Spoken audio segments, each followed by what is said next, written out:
واللہ ما طلعت شمس ولا غربت الا وانت فی قلبی. چنانچہ قیامت کا دن ہوگا تو ایمان والے اپنے نور کو لے کر اللہ کے حضور جائیں گے.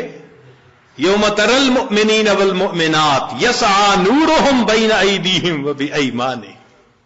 ایمان والوں کا نور دائیں اور بائیں ان کے سامنے. جنہوں نے محنت کی ہوگی 1000 واٹ کا بلب جیسے جلا ہوتا ہے ایسے ان کا نور ہوگا. اور نور چونکہ پھیلتا ہے تو اس لیے ارد گرد منافق بھی ہوں گے.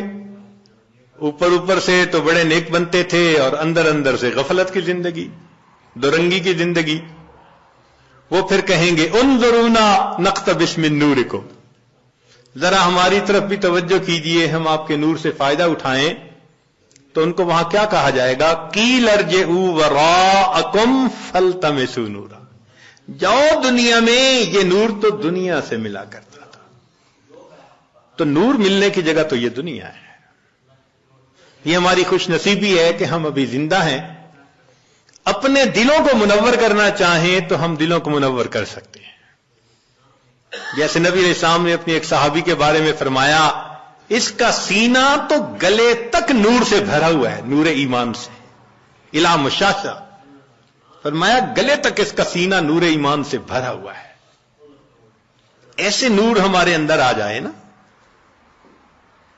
تو وہ تو ہم اسی دنیا میں ہی حاصل کر سکتے ہیں. اور اگر اس دنیا میں غفلت کی زندگی گزاری، گناہوں کی زندگی گزاری، تو رب کریم فرماتے ہیں وَمَن لَّمْ يَجْعَلِ اللَّهُ لَهُ نُورًا فَمَا لَهُ مِن نُّورٍ. پھر اس کے لیے نور نہیں ہوگا.